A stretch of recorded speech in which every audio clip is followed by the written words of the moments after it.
You might just hate this episode of the podcast. Let me explain. I've got some great feedback from our last episode on politics. It was part 2 of a 2-part series. The encouragement I got was how much people enjoyed hearing me and Robbie discuss both sides of the aisle with grace. We did not bash anybody for their beliefs or how they vote. Me and Robbie just worked through them. But then we have this episode you're turning into right now. And let me warn you, it may piss you off. I sit down with my longtime friend Jacob Bennett. Me and Jacob have been friends since I believe sophomore year in high school. And though we have been through our fair share of bouts and disagreements, what I've always loved and appreciated about Jacob is his thoughtfulness. Jacob is not someone you can put into a box. He will gladly break it. And even though I personally disagree with Jacob on some things here and there, I also really find Jacob's beliefs and opinions encouraging. I'm sold out to the way of Jesus. And I'm constantly thinking through and wrestling with the question, am I really following Jesus or following an idea of Jesus? And as I navigate my answer to that question day in and day out, I find God uses Jacob in my life in many ways to challenge me to press in more and more. I've said it before and I'll say it again. Standing firm in our faith does not mean you'll never be challenged or you'll never doubt. You will not have a strong faith in Jesus if you just run anytime you're afraid of someone else's point of view, or you get defensive and you just start ranting and raving against their point of view. The way you grow in your faith is you got to be challenged. You've got to be in those tense moments. You've got to really practice the way of Jesus in moments that make you uncomfortable. And I found that Jacob being in my life is a way that God uses to constantly challenge me. Jacob is someone who asks good questions. He does not take things lightly. And again, you even may disagree with everything Jacob says in this episode. But I'd encourage you to chew on it. Allow it to cause good conversations in your life. Not everyone is going to agree with you, and that's okay. That's actually pretty normal. And instead of responding in anger or fear, my challenge to you with this podcast is to use it as practice. For the next hour or so, you will hear from someone who is an outsider to the church. Jacob grew up in church, but has since left, and he's on his own journey with spirituality in this place in the world. In life, you'll meet a lot of people like Jacob, people who have a strong critique for what you believe and how certain conversations culturally are going. And it'll be a form of practice for how well you should listen to others in your life. So much of what we have defined Christianity as today has to do with drawing large crowds with us having the dominant voice. But as I read the scriptures, I find Jesus often being very silent. He was a great listener and he chose wisely when to speak up. But listening to really understand takes practice. So use this next hour or so as practice to listen well. Really chew on what Jacob is saying. Find areas that you can agree with him on. He's not all wrong. He says some incredibly insightful things in this episode, and I'm very appreciative that he came on. So take notice of those moments, appreciate them, and thank God for them. As Christians, we have got to do better at listening to others, so I hope you enjoy this episode. Be sure to follow us on Facebook and Instagram, rate and review us, because that truly helps us with the show. And if you're on Spotify, go check out our episode's description. You may find some questions for you to answer and polls for you to vote on. Thank you, and enjoy this episode of Into the Fray.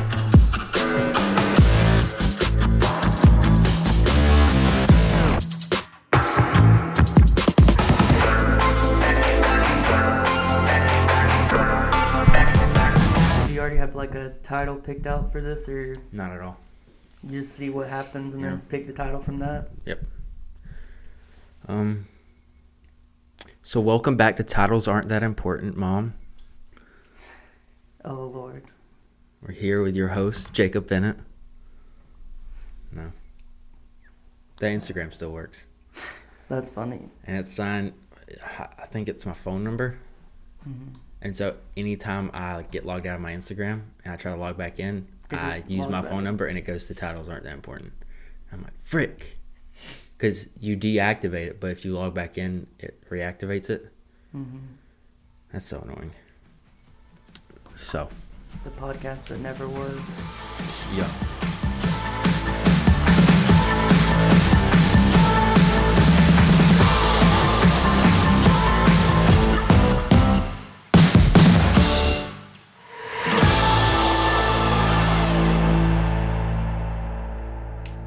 What's the last movie you've seen? Oh gosh. I have the worst memory in the world. Oh, the last movie I saw was the Guardians of the Galaxy 3. Was it good? It was interesting. I didn't feel like a third movie. It felt like it was like restarting the whole thing to me. I felt like it gave way more questions than answers. Okay. Dang. Like what questions? Like, what's gonna happen with Gamora? She seems like she's starting to remember some things, but she's still not the old Gamora. Have you seen it? Or am I No. spoiling this right now? No, it's okay, but this will come out after. So if it spoils it for people, I think that'll be fun. Dang, I'm sorry. I hate giving spoilers. And I love getting spoilers. I haven't seen anything. I was thinking about that this morning. Because I seen like the advertisement for it again. And I was like, I feel like Gamora was a thing that everyone was wondering how they were going to work that out. And I haven't heard anything about her. It's all been about Rocket. Yeah, the whole movie's pretty much focused on him. Yeah. That was not a good choice. Did you even like the first and second one? I love the first one. But not And the second? I think there's good parts in the second one, but I don't think it gives off the same magic as the first one. No. But you like Suicide Squad. The Suicide Squad, right? I liked it better Than the first. than the first one. I think I have such a terrible memory.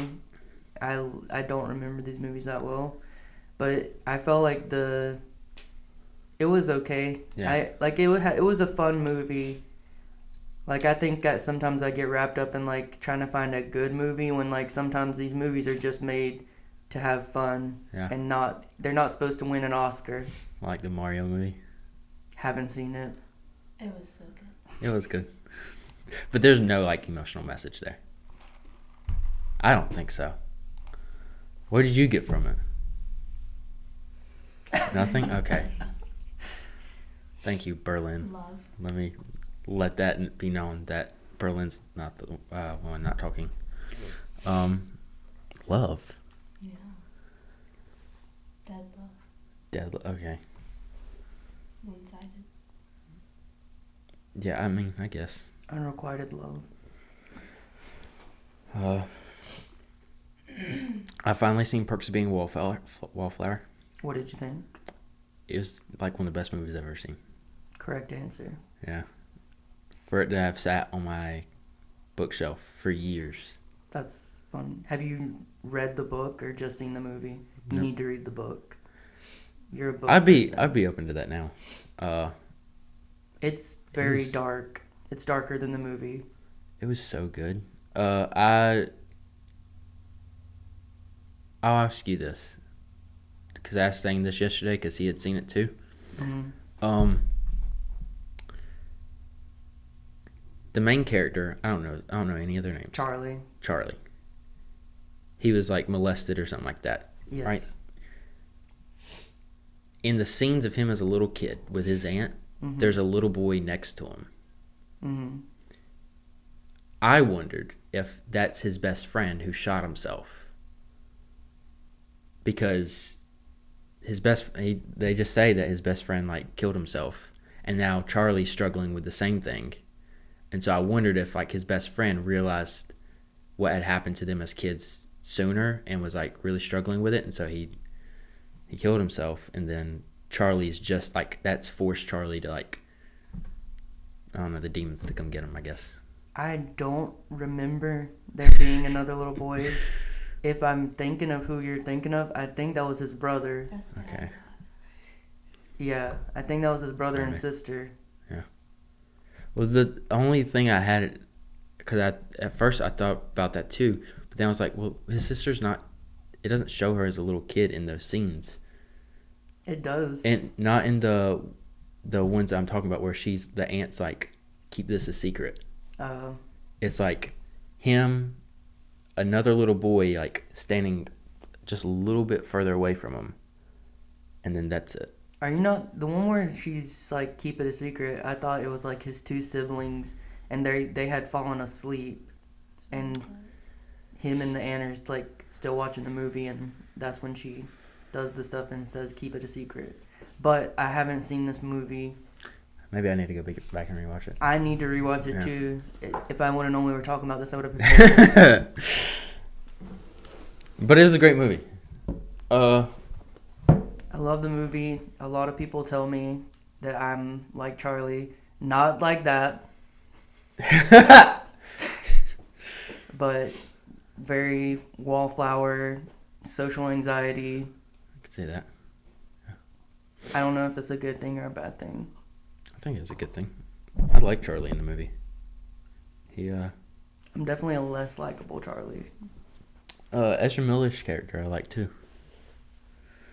I don't know what That his was name him. was. That was him. Yeah. Mm-hmm. I didn't realize he was that tall.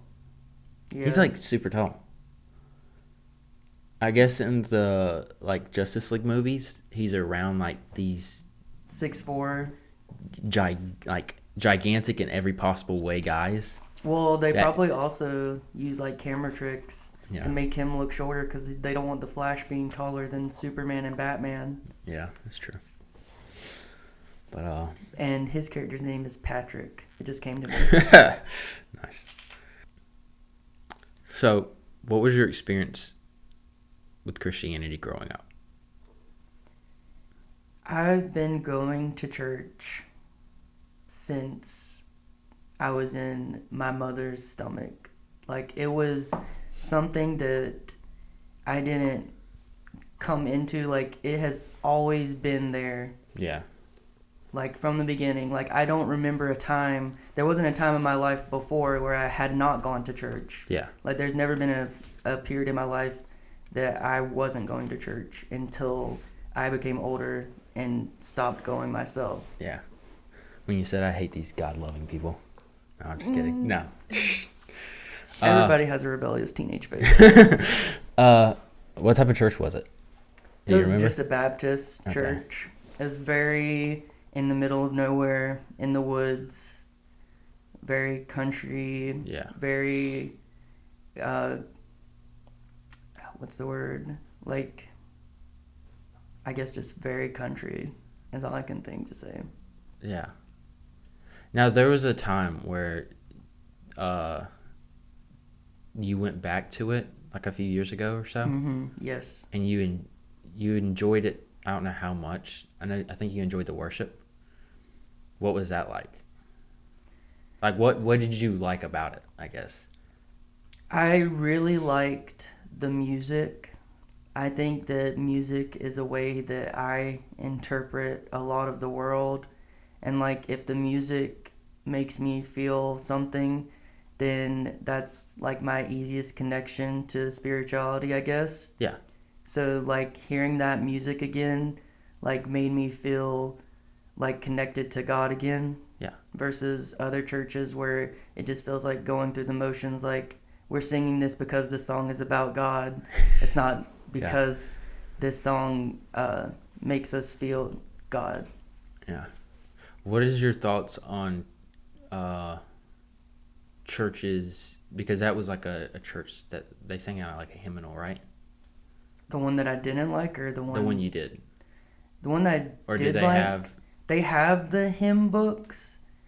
But it's very like much Amazing Grace, Washed in the Blood of the Lamb. It's not like the very like almost Catholic, I'd say. Like it's very much like probably came from the 1930s to the 1950s country background. Yeah, like the old Southern gospel Yes, songs. that's perfect way to describe it.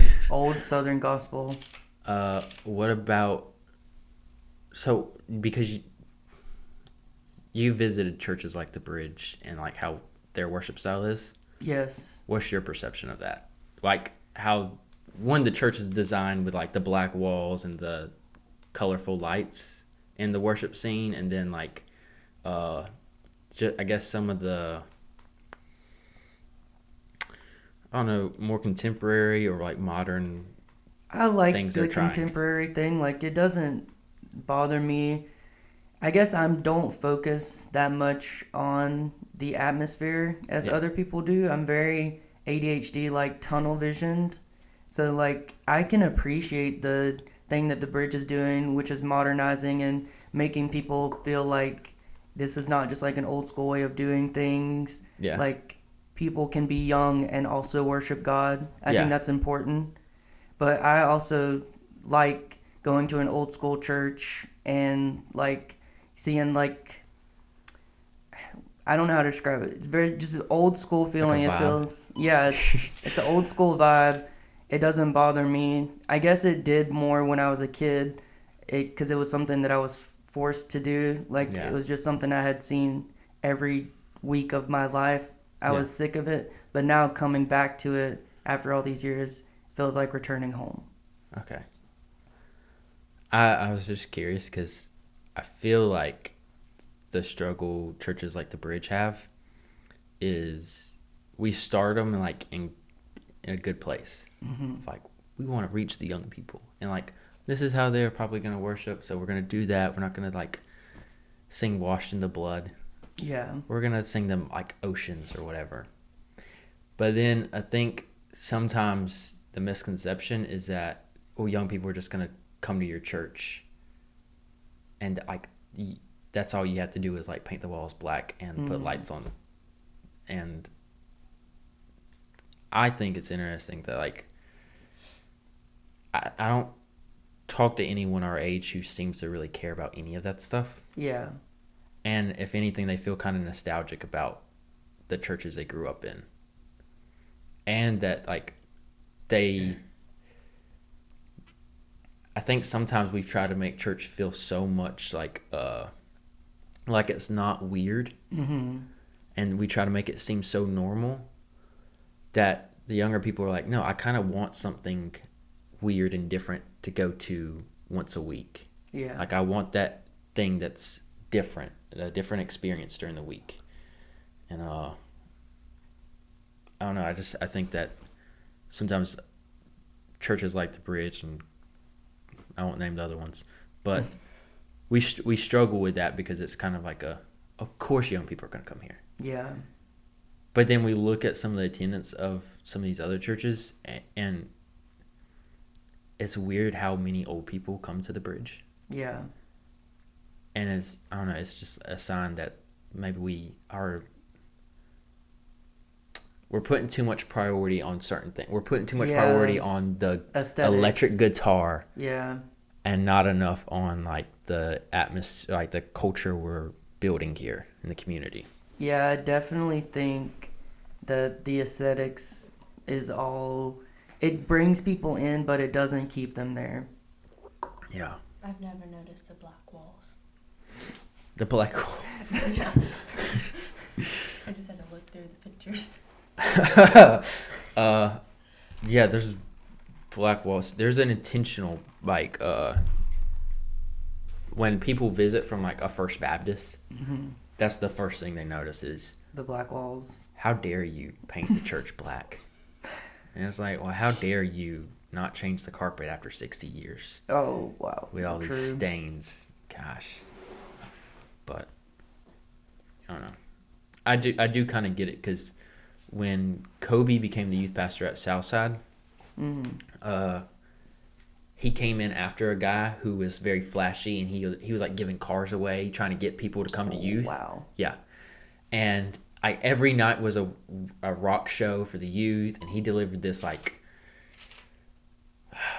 I think it's kind of cheesy, like inspirational with Jesus tagged onto it message. Yeah, it's definitely become a parody at this point. Yeah. And Kobe came in and he's like, let's paint, like the walls are red and black, let's paint them beige. Like, and instead of having a rock show, he's like, how about we get in a circle and we just like talk honestly about all this stuff. Yeah. And I appreciated that because I was like, yeah, you guys trying so hard to get my attention pushes me more away. And so someone who's like, yeah, that's not why we're here. Yeah, I think some of the flash and stuff can actually scare some people away. Like, you're going to bring in a certain type of person if you're doing that sort of ministry that's all flashy and stuff. Like, people are going to come here for like status symbol and like, oh, this is cool. I want to be cool, so I'm going to do this instead of coming to worship. Yeah. I think it's interesting you said status symbol because there is a problem, especially down here in the South, of and Robbie, we just did 2 episodes on politics, and he mentioned about how during the election season, he has political candidates start calling him up, and they're like, "Yo, I've been a Christian my whole life. You know, I just want to join your church." Oh And my he's gosh. like, "Dude, you're running for the school board. Like, you've never been to our church. You wouldn't know what time it started." Or he had one person who called, and they said that they weren't campaigning, and then somehow they got to that point to where they're trying to like make their pitch, and they're like, "Yeah, we just want to come in and like, can you like endorse this candidate or whatever?"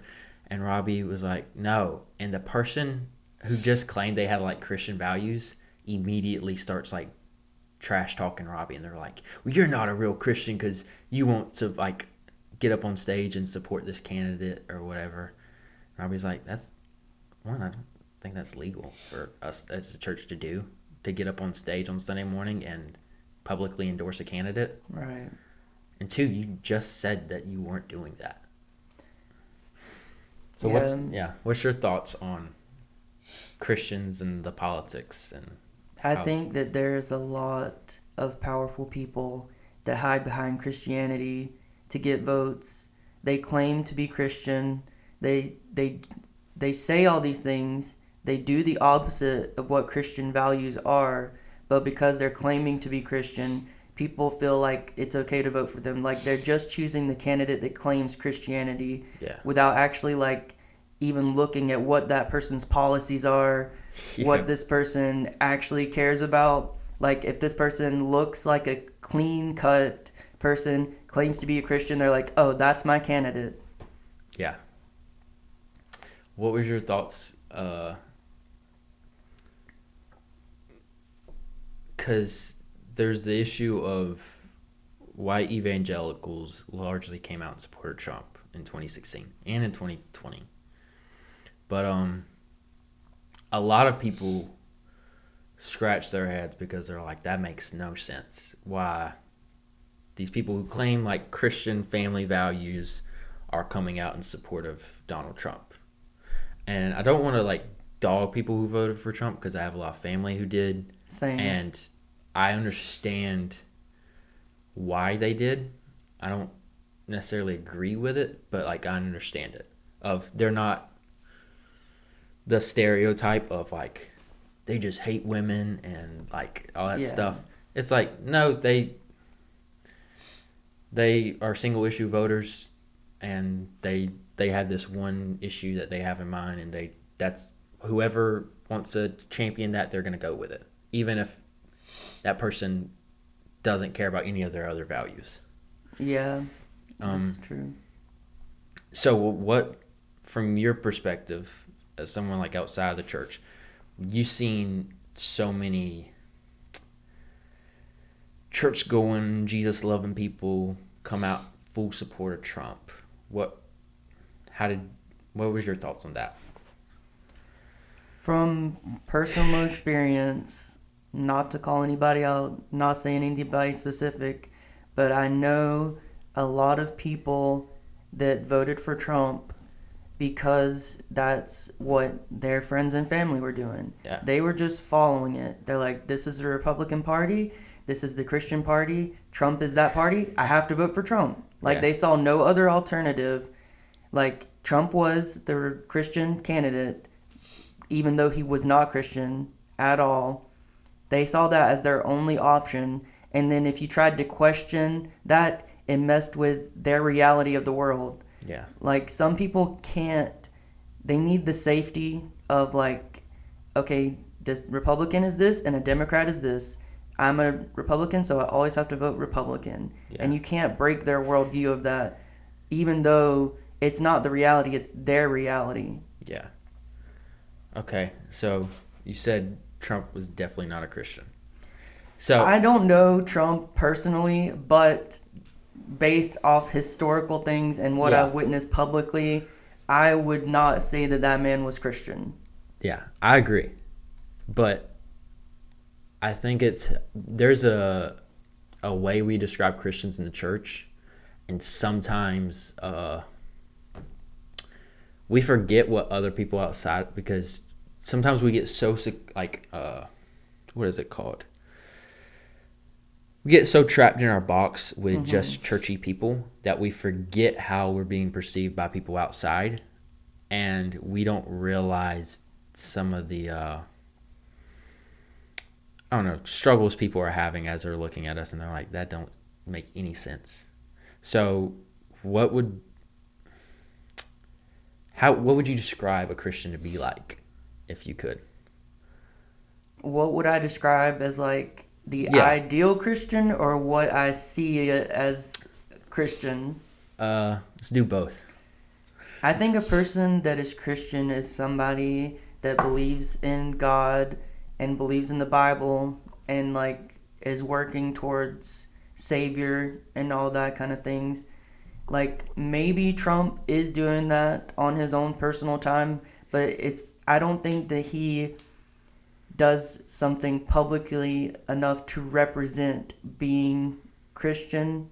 I don't think his values are publicly Christian. He might privately actually be one, but what he does publicly is not.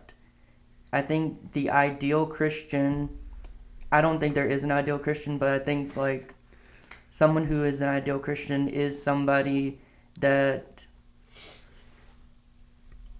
I just don't, there's not an ideal Christian. That's the only thing. Yeah. So, like, I've been working on kind of like redefining what it means to be a Christian. Like, I'm going to say to me, even though I'm sure people are going to hate how I phrase that. But I think some of all I'm thinking of is binary, because I just learned about what that word meant.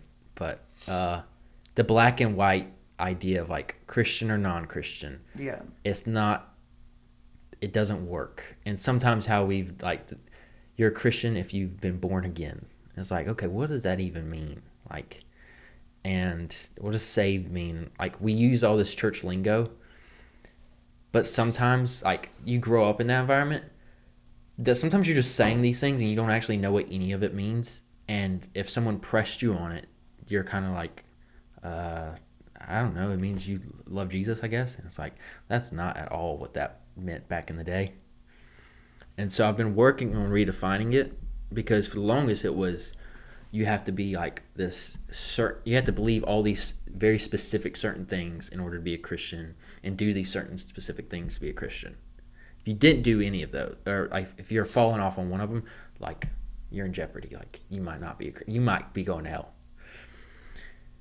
But then the more I follow Jesus, the more I'm like, Jesus was more talking about there's this way of life that he did, is the way of Jesus, and he's inviting people to come alongside him as he walks this life out in his way. And it's more of like a progress. You're not going to get changed overnight. You're still going to probably struggle with depression 10 years from now, but that's okay. Like it's a journey. Like Christianity, the Christian's walk should be a journey. And the journey, I think it's kind of like hitting on what you said, is you hopefully growing more and more like Jesus and like his characteristics, and not more and more in like your own personal issues that you have, or your own idea of what it means to be like Jesus. And I think that what the Republican Party has done is they've capitalized on painting a picture of what a good Christian should be like. And they've learned how to cater to the base and get the vote.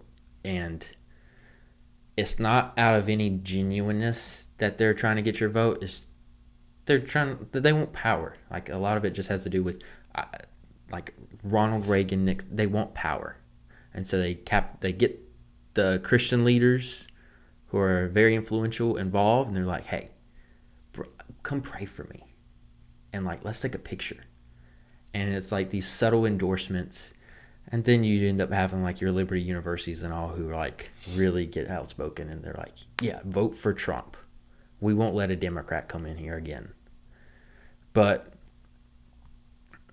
then the problem is you look at some of these, specifically Republican Christians, and their lives look nothing like it, Jesus, because they're not actually striving to be more like Jesus. They're trying to put this persona on of what the culture says a Christian should be. And a lot of that description has to do with what, as the church, we have bought into is what a Christian should be, if that makes sense. Yeah. And, but then it's like, it's the same problem we're having in our churches of, we're telling people, become more like Jesus. But then at the same time, we've like rejected half of Jesus's teachings. And like, whether it's like welcome the immigrant or like love the refugee, even though Jesus was both of those. And we instead are like, no, Jesus just cares about babies. And that's all you should care about. Jesus, he went to church, so you need to go to church. But it doesn't talk about how like Jesus said that take care of the widows and the orphans and the poor, and how most of his ministry was spent like pushing back against the religious people in his own tribe, and like welcoming all these people who weren't allowed in the church building. I think I saw something very interesting recently on TikTok that talked about that, how it's very easy to stand up for an unborn child because they need nothing from you. Yeah. Like, you can say, like, protect the unborn children, but then as soon as that baby is born, you don't care about it anymore. Like, you would save so many more lives if you actually invested in adoption programs, like helping people have an alternative to abortion rather than protesting abortion. Yeah. Like, take all that time that you're dedicating to that and actually helping people. Yeah. You would save so many more lives than standing outside screaming hate at somebody who is making the hardest decision of their life. Yeah. Yeah, we had Miss Amy Griffin on, and her daughter wanted an abortion, and she struggled with it because at first she's like, how dare you, like, how dare my daughter like even consider that. But then she talked about how it was her, Miss Amy's the grandparents, like very like traditional Southern Baptists, who maybe on the outside you wouldn't expect them to be so like loving to this situation, but they came out of nowhere and they're like, hey, come live with us. Like, you, the baby, the baby daddy, like, y'all come live with us. We're going to take care of you. We're going to help you through this time or whatever. And they do like a baby shower for her and stuff like that. And it was the love that they showed her daughter helped her realize as a mother, like, oh, maybe I've handled some of this wrong. And now they're like super involved in like helping the pregnancy crises and stuff like that. But we talked about too how I remember when my sister got pregnant, she had premarital sex as a Christian.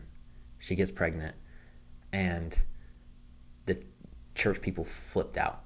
And the thing that we kept hearing from people, like, this was when I worked at the drugstore, and so I'm like helping, giving people medicine, and then one of these church people come up and they're like, your sister, gosh, what has she done? And you're just like, what? Like, I don't know you like that. Like, you didn't even say hey. But they how they talked about the baby was so like dehumanizing, because they're like, it's such a burden. Like, it's like she didn't even think about it. Like, she should have thought about how much of a burden this kid's gonna be. And in my mind, I'm like, you make me want to have an abortion. Like, you're not making this. You don't make the other option sound any better. You're terrible at advertising, and it just watching my sister go through these pregnancies and realizing how stressful it is, how lonely it is, and the depression she's went through the pregnancies and stuff like that makes you realize, like, oh, you got to be really sensitive to women when they're pregnant, especially not like go out to the abortion clinic and have like pictures of dead fetuses on poster boards and stuff like that yelling at them, because it's such a trauma. Like, it's already I think it was Andrew Schultz, he said something like no one wants to happen, no one's proud of an abortion, no one's like, yeah, I had 7 abortions last year. They're like, no one's parading around like that. It's, even if you're someone who's pro-choice, abortion's not like, you're not celebrating it.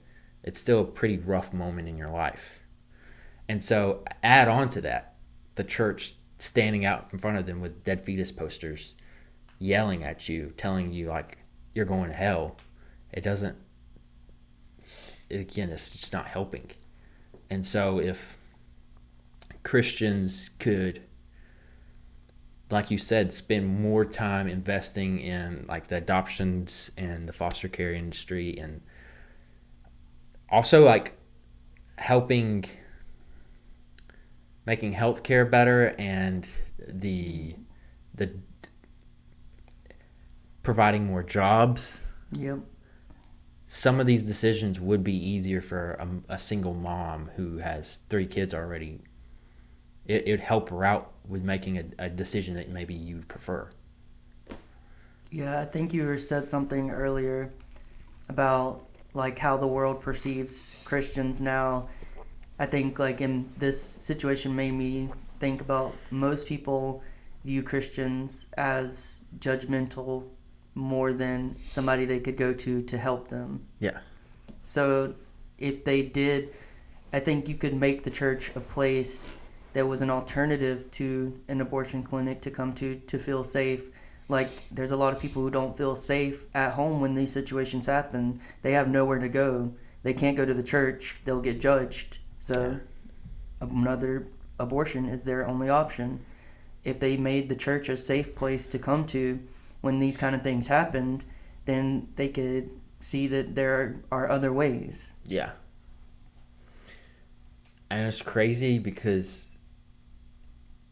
I feel like growing up in church, like the language that was used was like, we gotta stay true to the Bible. Like, we gotta, like, that's, the Bible says it, that settles it. Like, this is the only way we go. Like, kind of mindset of, you know, very trapped into this. We got to obey the Bible at all costs. But then you look at church history and how ancient Christians obeyed the Bible is so different than how we do, because ancient Christians were like starting hospitals, and like they would go and like in Rome there's places where if you didn't want your baby, you just toss it into this trash heap basically. And a lot of times what would happen is with the female babies, they'd take the female babies and like I don't remember what they're called. These people would take these female babies and then raise them up to become prostitutes. And how the church made an impact in Rome was they'd come and they'd take the babies first and they'd adopt them and raise them as a son or daughter.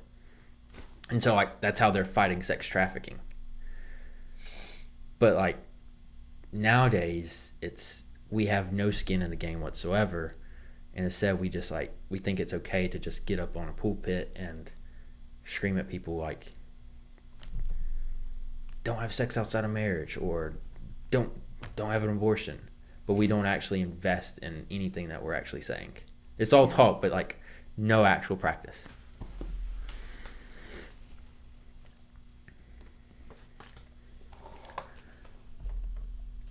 Exactly.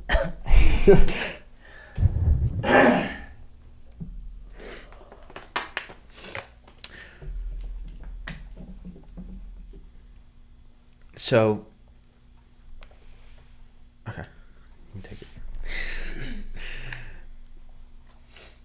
huge change of subject. You used to make YouTube videos, Yes.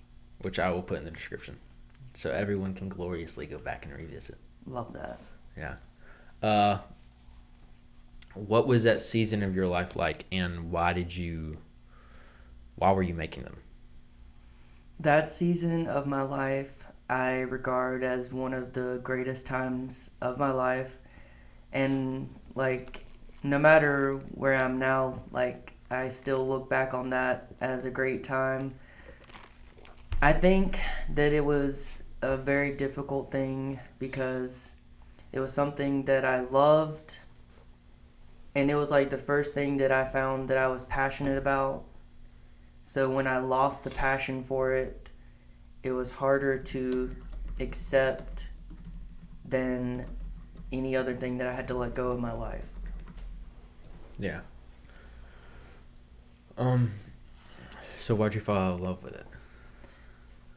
I think that when you have something you love and you try to make a career out of it, it takes a lot of the good things out of it. Because instead of making a video because I wanted to make a video and I like it makes me laugh and all this kind of stuff, I'm like, oh, I need to make a video so that I can make money and I can support myself.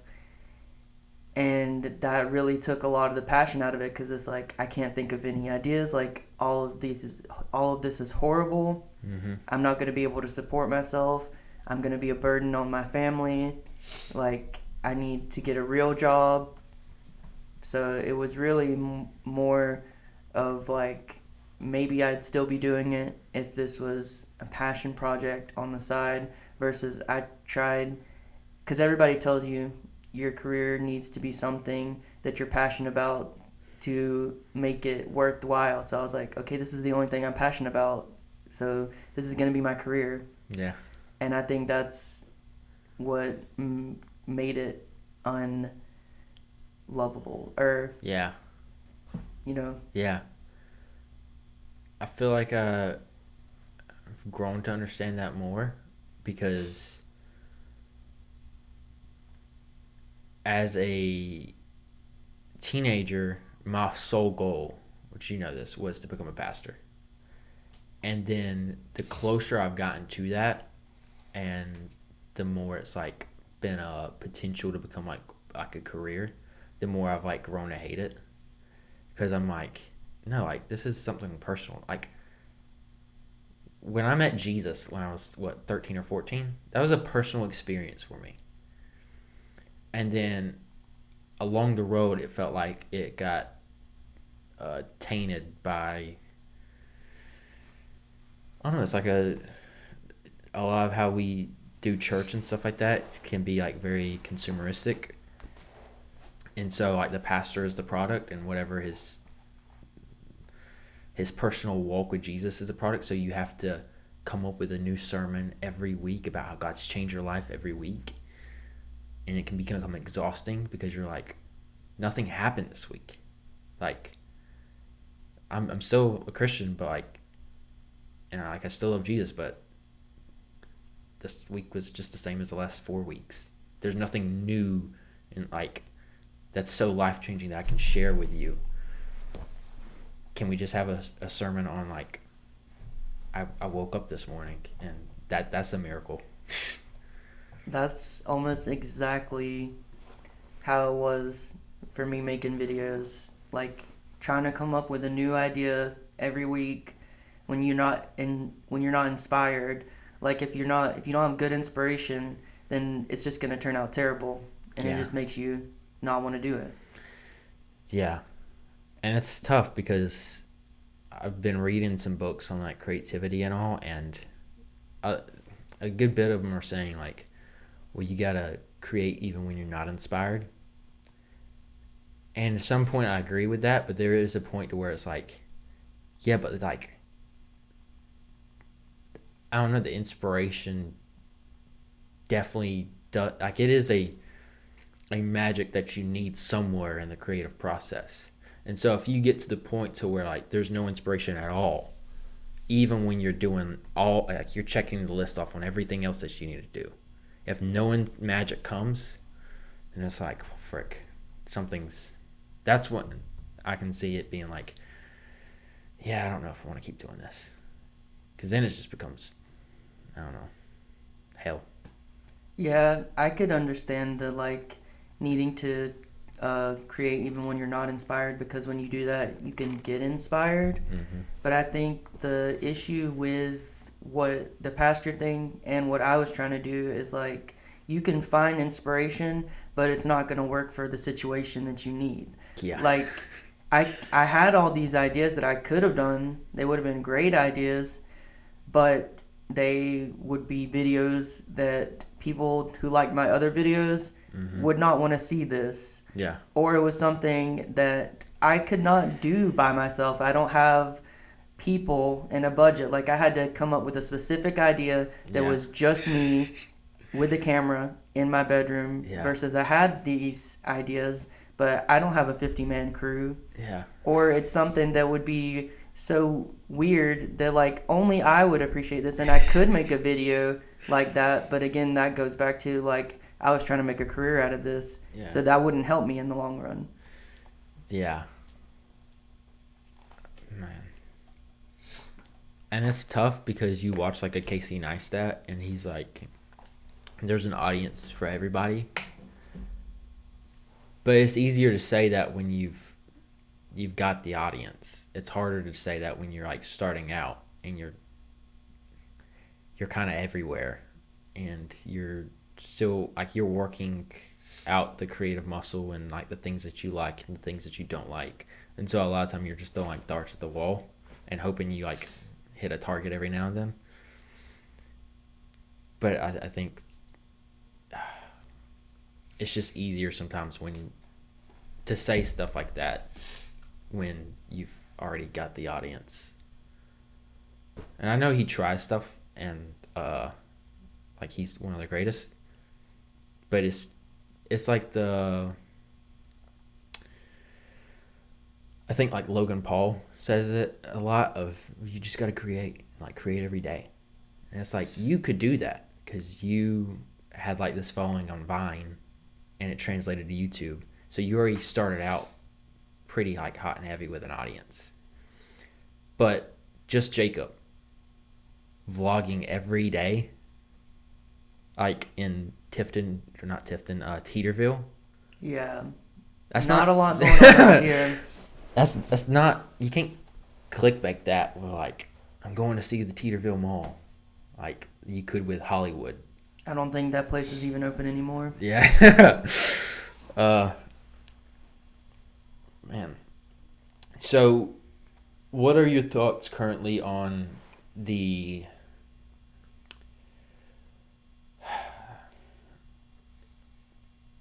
current, I don't know. Social media. Yeah, with like, Or just media in general.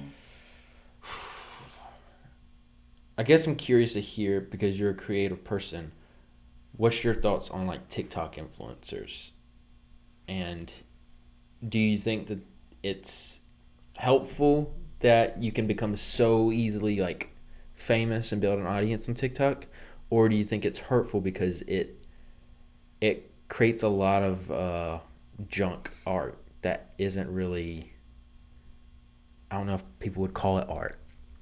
Like it's kind of like the movie industry of people are complaining about there's all these Marvel superhero movies, but a lot of them aren't really that good, but that's all Hollywood wants to make right now. And so for you to be like an indie movie maker with like a cool, neat idea and like you really care about the art of making a movie and telling a good story, it's harder for you to make a movie.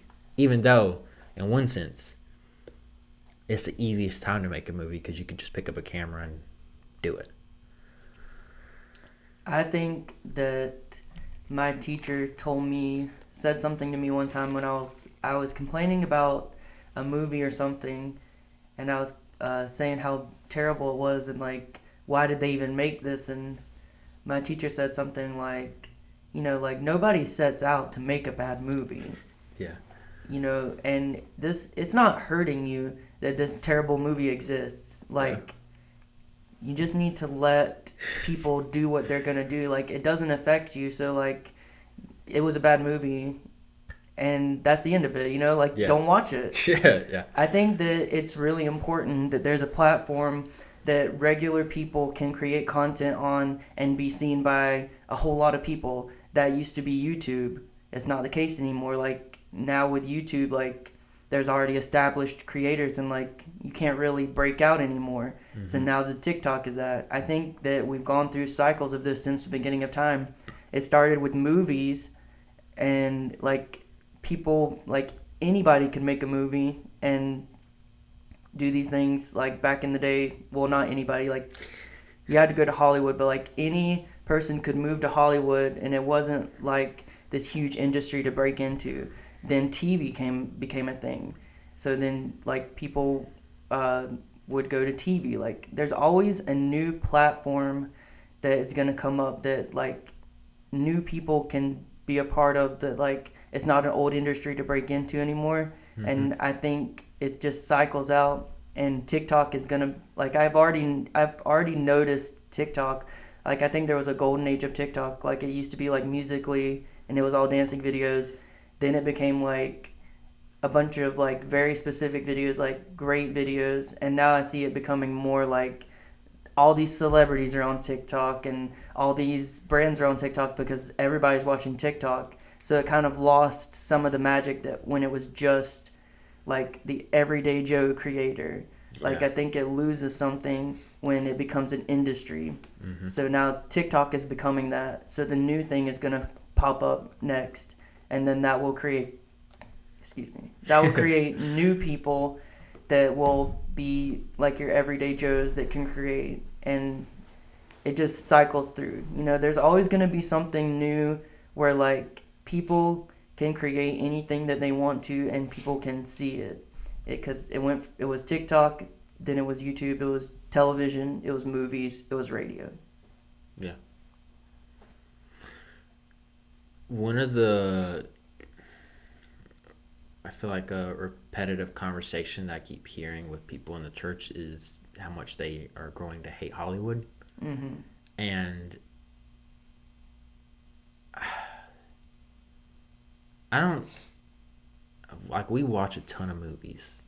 I feel like we really, like, that's, I don't know, we just really love watching movies and shows. And so things that are roadblocks for other people, I don't think it crosses our mind. Like, we've had conversations about things like that we will not watch. Things that cross the line and become like basically pornographic. Like, we're like, yeah, we ain't gonna entertain that. But then there's other things in movies that it's like, yeah, we might not agree with it, but it's a movie, and like that's part of it. It's fiction. Like, none of this is real. John Wick assassinating a bajillion people in each movie is not real.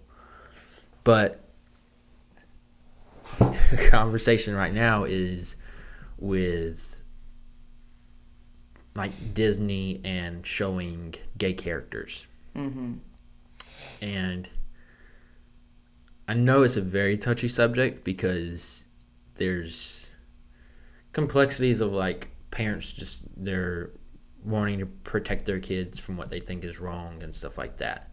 But then there's the struggle I've had is, in my mind, I feel like I've grown up with enough gay people in my life that I'm like, no, this is normal. It's not crazy to see a gay person on TV kissing their spouse because that's what we seen in public school. Like, that's just normal. Like, that's Uncle Tom. I think it's interesting, these people that have a problem seeing a gay couple kiss, but they'll let their kids watch a full-on sex scene of a straight couple. Yeah. And they claim that it's about over-sexualizing children, but that's not the case, or else you wouldn't have let them watch these other things with straight couples kissing. It's not about Yeah. sexualization. It's about bigotry. You Yeah. don't like gay people. You don't want to see them kiss. Like, it has Yeah. nothing to do with the children, to me. Yeah. I think it's interesting that you pointed out the sex scene of like just a heterosexual couple, because I've never heard that one. I've heard the argument of like, you didn't have a problem with, like, I don't know, John Wick killing all these people just for, like, that murder's wrong, but then the sex scene, I think it's at a different conversation, like the actual conversation of, we don't, as what conservative Christians, push back against that. We don't, like, there is a line that is, I feel like, pretty drawn. It's getting a little fuzzier now. I remember, like, the Deadpool movie came out, and like the church was like freaked out because of the sex montage. But we didn't do that with all the movies that came before that did it. Or, like, I remember my mom. Oh, dude. It was always, like, it would always come up, like, movies these days, they're just getting worse. And then she had on some, like, movie from the 80s. And the girl was, like, it was a bunch of high schoolers. Girl gets, she gets raped in, like, the back seat or something. Someone's committing suicide, like, all within, like, a 10-minute span. And the GD was dropped continuously. And I was like, you had a problem with, like, Robert Downey Jr. saying GD in one Iron Man movie one time? But, like, this movie is worse than any movie, and it's PG-13 at the time. Like, it was this weird thing where I'm like, I think there was a lot that, we'll just speak, like, to Christians, we didn't have problems with before. But now, with the culture war and how much it's been advertised for, like, the church to choose a side, we're becoming triggered by very specific issues, but we're being hypocritical about other issues. Yeah, it's very pick and choose. I think it's always been that way. I think it's very crazy how demonized sexuality is, nudity is, versus violence not being. Like, I feel like we have become such a violent culture. Yeah. That, like, people are scared to see any kind of nudity. Oh, that's so graphic and stuff. But kids are watching and playing video games where people's literal heads are exploding. Yeah. I don't. And they're like, yeah. Yeah. I think that, like, I lost my train of thought. That's a good point, though, because this is how, like, the church in the West has become. Is Americans, we love violence. Like, we absolutely love it. Like, John Wayne all day. And we think that it's, like, a Christian attribute to, like, it's that whole, like, God and country mindset of gotta have our gun, Second Amendment matters. Yeah. And then you go through church history and you realize that the ancient Christians were pacifists, and they refused to, like, pick up a sword. Even when, like, Jesus is getting arrested, one of the disciples picks up a sword, cuts a guy's ear off, and Jesus is like, dude, what are you, that's not how we do things. Like, he literally, at the moment where maybe you should be violent, Jesus is like, nah, drop it, like, let him take me. And it's so contrary to how we are now in the West, where we're like, no, how dare someone take my gun away from me? Yeah, I think that's crazy too. People try to say, like, oh, the Second Amendment, like, that's our God-given right, but, like, the people who wrote that were not Christians. Like, if you go back and look at the forefathers, not every one of them is a Southern Baptist. Yeah. Like, they also wrote the amendment, or I might be mixing this up, I haven't been in history class in a long time, but, like, they wrote the amendment that, like, all religions can be celebrated freely. Yeah. Like part of America's foundation was so that people could escape religious persecution for all religions. Yeah. And you try to make it specific to your religion, doesn't really work. Yeah. There's a guy who pissed Donald Trump off named Russell Moore. He was one of the higher ups in the SBC. And this is at the time when like the SBC is like fully endorsing Trump. SBC being Southern Baptist Convention. And Russell Moore he's the president, or was the president of, I don't know if it's a lobbyist group in the SBC, but it's called the Ethics and Religious Liberty Commission. And he came out and he's like, no, we can't endorse Trump. Like, he had been doing so much work on not only abortion, which is like our little specialty thing, our one value that so many of us Christians hold, but he was also like working on the immigration and the refugee and all that stuff. And then him and Donald Trump get in like a beef because Russell Moore won't endorse him or whatever, and so Donald Trump like tweets back like, well, you don't represent Christians and all that crap. And the SBC turned on Russell Moore. They had people like protesting, trying to fire him.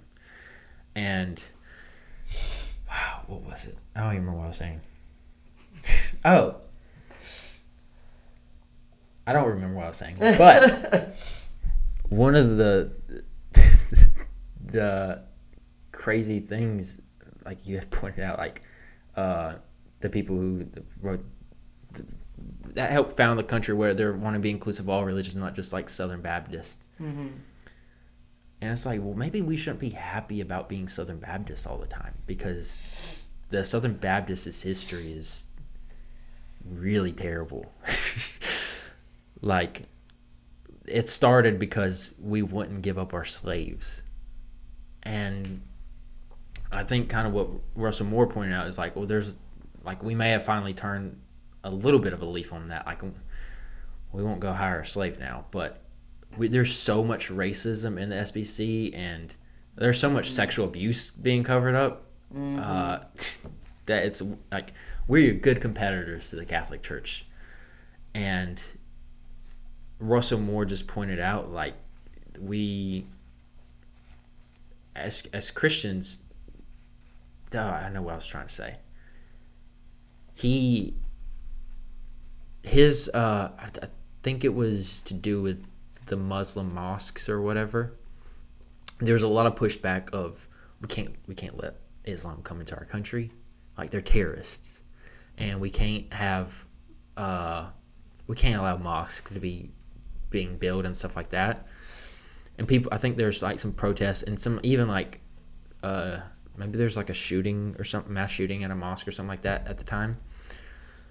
And Russell Moore's defense was, no, we have to protect the freedom of religion for people who are Islamic or Jewish or whatever you want to claim, because if we start persecuting people who are Muslim, then that's gonna, if we're doing the whole what is it called? I'm blanking on words. It's gonna trickle down. They're gonna persecute you. If they persecute them today, you're tomorrow. Yeah, that's it. But Russell Moore he's like, as the Southern Baptist, the thing that we've been priding ourselves on the last 50 years is how we're gonna stand up for everybody's faith.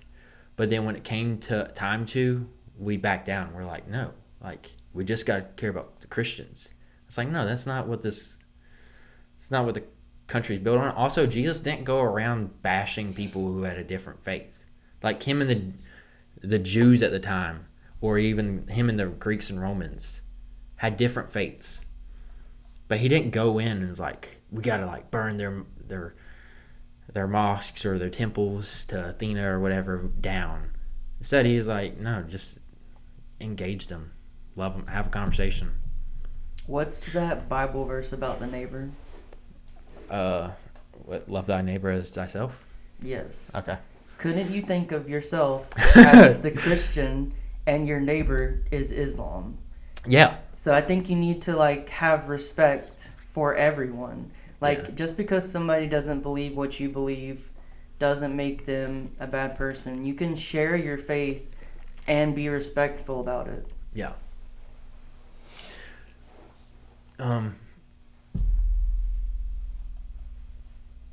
Okay, so I've been learning about the trans conversation. There's a lot of vocabulary words I just learned. One of the challenges the church is facing right now is how to handle that, because the from like the stats, more and more people are identifying as trans or as something other than male or female, and the church is kind of like, you know, I was thinking about it because I had just finished a book on it this morning, and I was like thinking through my thoughts. I was like, there's a lot that I just wasn't informed on about this conversation that would have been really helpful. Like, some of it's just basic vocabulary. Like, when you, as Christians, engage in those conversations, we're so stuck in our church lingo that we have no idea what people outside the church are even talking about. So when they say non-binary, we're like, what are you talking about, you purple-headed liberal? And the reality is, it's like, oh, no. Like, once I learned what the binary, non-binary, I was like, I love that. That makes perfect sense. Yeah. But one of the other things is the pronoun usage. And for me, my mindset has been, I'll call you whatever you want to be called, like, Right. to have a conversation with you. Like, I feel like that's a small little hump. Like, that's not even a speed bump. It's funny to me when conservatives are like, I don't have pronouns. It's like, okay, then you're nothing then? Because, like, he, him is still a pronoun if you're a man. Yeah. She, her is still a pronoun if you're a woman. Yeah.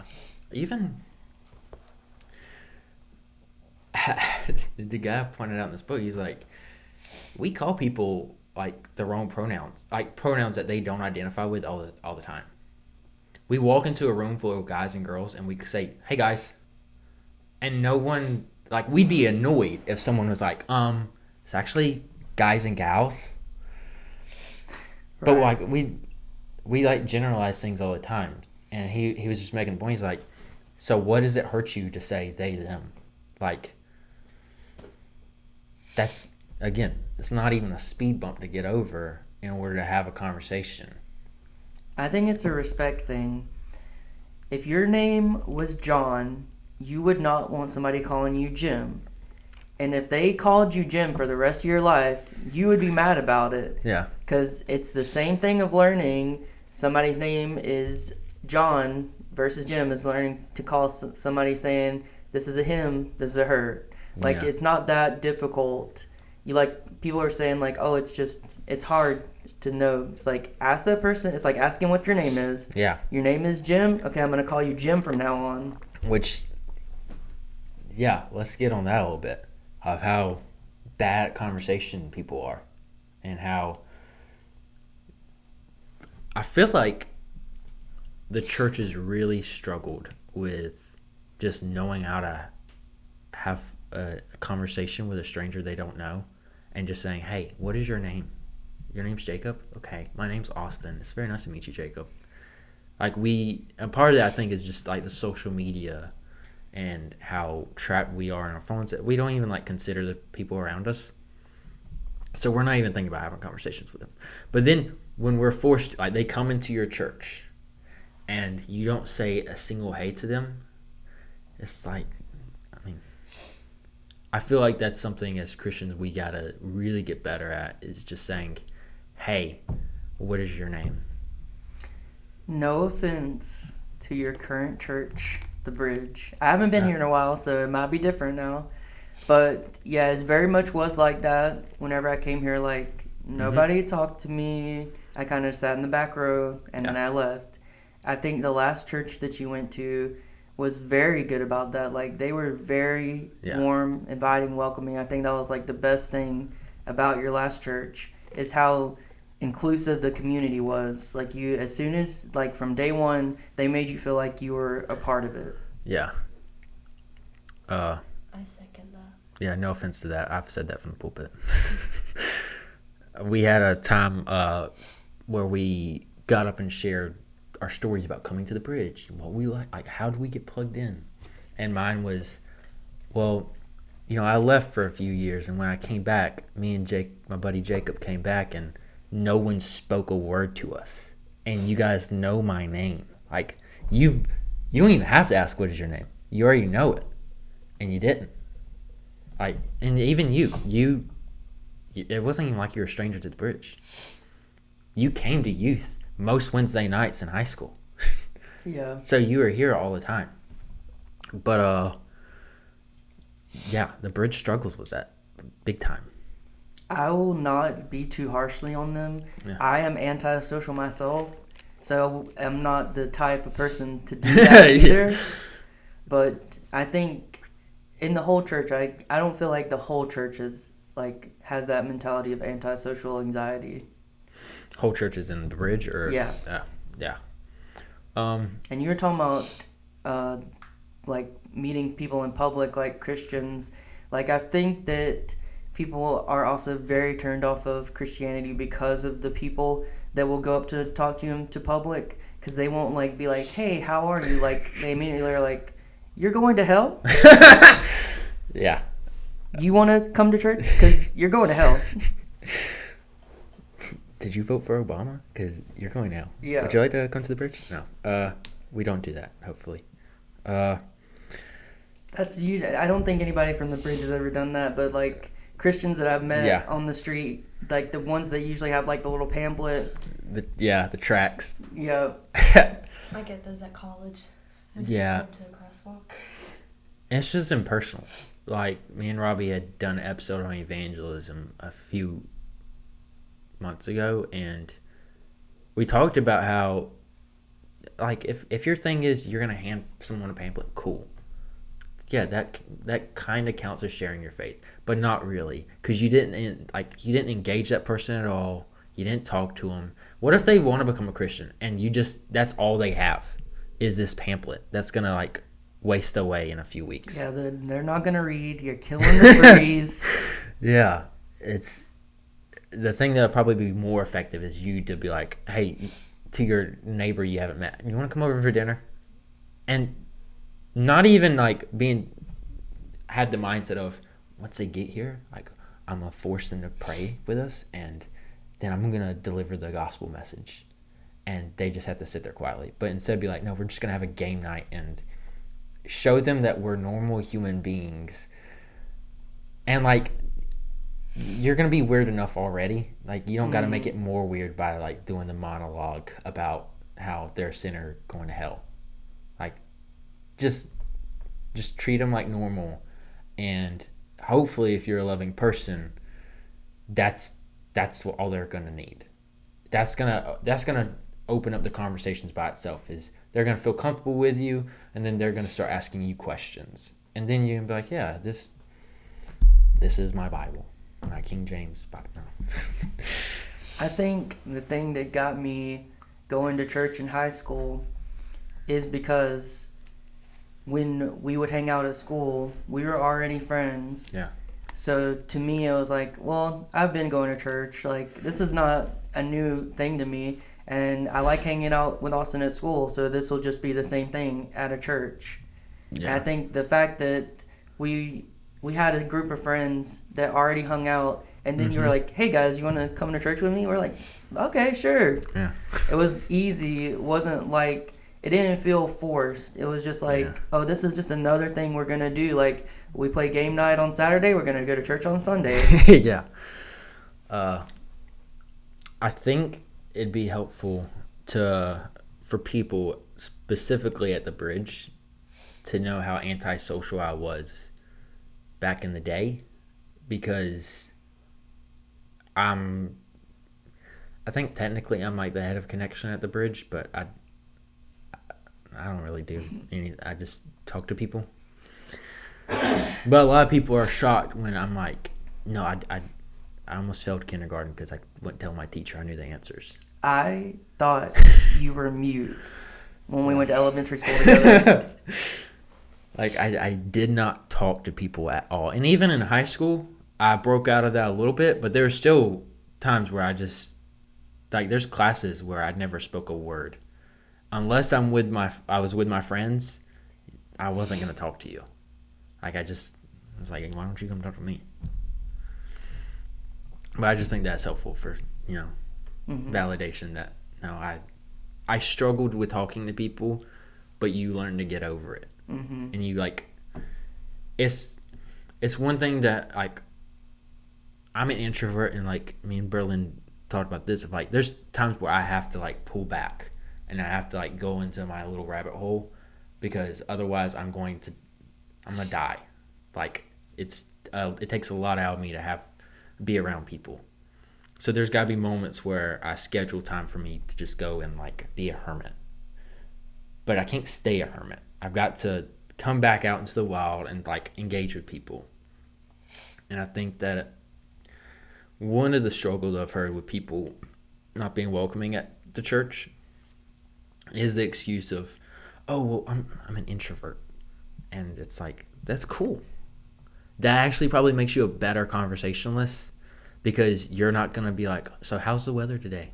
Mm-hmm. You're going to be like, no, tell me about your deep, dark depression, and I'll share mine. Yeah. Like, you're going to relate more on a personal level than, like, the shallow stuff. And so it's actually a good thing that you're an introvert, because people are probably more than likely going to connect with you easier or on a deeper level than they will an extrovert who's, like, loud and they're talking to, like, 5 people at once.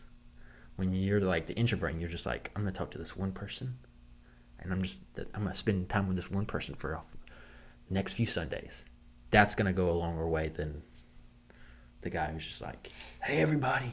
And he's, like, screaming, and he's like, whoever listens, I'm here.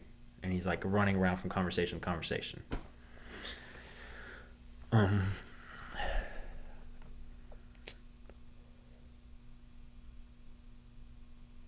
Back to the movie thing.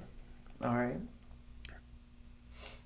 Can you explain why there is a need for diversity in movies? Whether it's race or gender or sexual, like, why, as Christians, we should actually probably champion that. Movies are everything to me.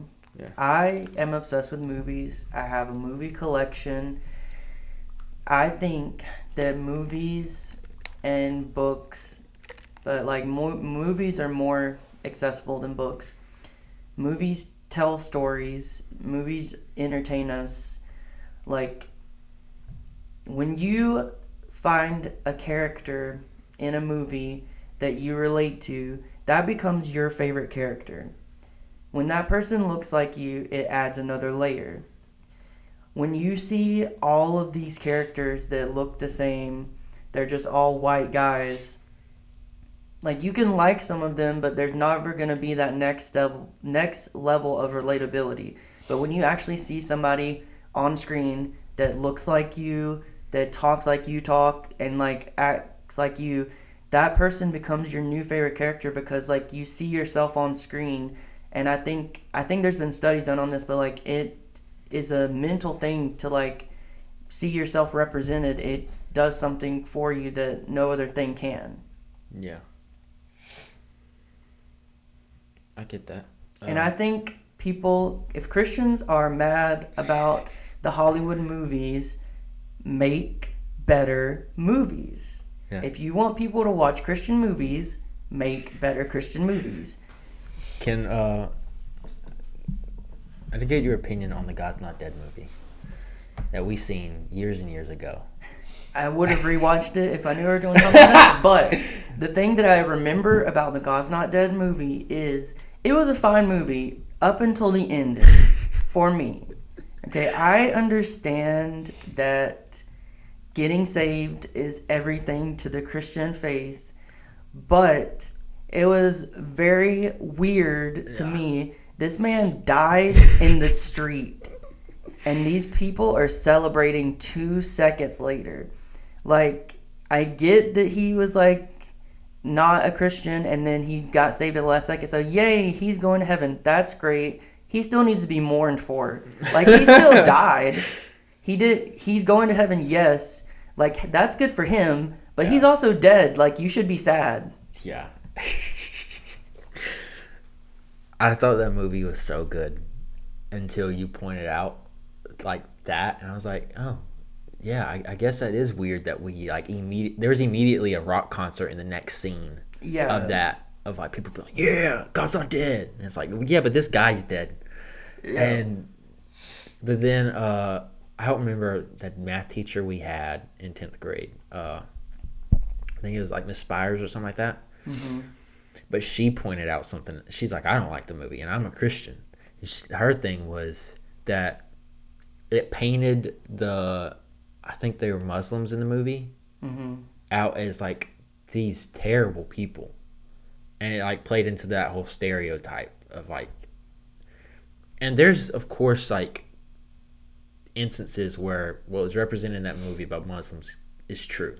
But it's also true that like there's some Christian households where the kid comes out as gay, or they just are like, I don't want to be a Christian. I don't want to go to church. And the parents beat them. And it's the same thing, just different, I don't know what a Muslim would wear as a necklace, but they don't. Yeah. Except this one's got a Christian necklace on. I understand the thought process of the Christian movies. You only want to show the Christians in a good light because you think, like, oh, we can only show the good side because, like, if we show Christians in a bad light, it's going to look bad on us. Mm-hmm. But if you look at movies that are actually good, the character struggles, the character has issues, the character has depth. If you're doing these surface level things, like, if the person's like perfect and they're always Christian, they're always helping somebody, they never struggle, that's not a real person. Why would I want to watch this movie? That is so good. Because it makes me we did an episode, I think it was one of the least popular episodes we've done. We talked about Abraham and Isaac, and sometimes in church culture we love like the David and Goliath story as like that champion moment. But then what's really beautiful is when you like zoom out and you see like the whole story of his life and how big of a failure he was. And he was not perfect by any means. You wouldn't let your wife be around him because he's going to kill you to sleep with her. But like the lessons the Bible tells with these people in the Bible isn't usually you zoom in on chapter 11. Like, they didn't have chapters back then. It was, you read the entire story of David's life and then you get the lesson from it. And the lesson usually being like, it's okay to be a screw up because you're going to screw up. You're going to struggle. You're not always going to trust in God. But hopefully, like, by the end, you'll learn to trust him a little bit more. And even then, you're not going to be perfect. Like, that's what makes the Bible relatable. But then we do the same thing with the Bible that we're doing with the Christian movies of we make the person picture perfect. And the only struggle they have is with like sharing their fate to a non-Christian or like the professor who's out to get them. And I was like, no, I don't think I've struggled with that as a Christian. The thing I've struggled with is like, is my faith a lie? Yeah, personal struggle. Yeah.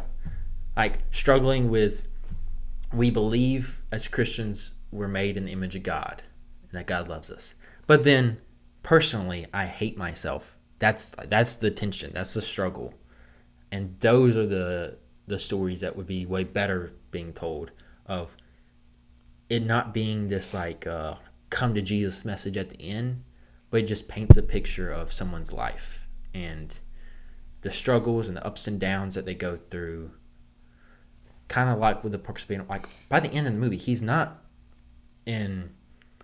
a better place than he was in the middle, but he's still not perfect. like he's still struggling and figuring things out. And so if it's Christians, we made more movies more like that, I don't know, it'd be better. More interesting. This also could be a monetary issue. If you're not investing money in these movies, which, like some of them look like they were filmed on a potato. Yeah. Which we know that there is budget to do this. Like there is millions of mega churches. Y'all are flying on private jets. You can invest some money in a movie. Yeah. Get some actual good cameramen. Maybe the issue is that the whole casting, I don't think this is true either, but maybe the whole cast and crew is Christian, and maybe you need to bring people in from the outside perspective, because like you said, when you're in that bubble, you're all looking at each other like, wow, we just made a great movie.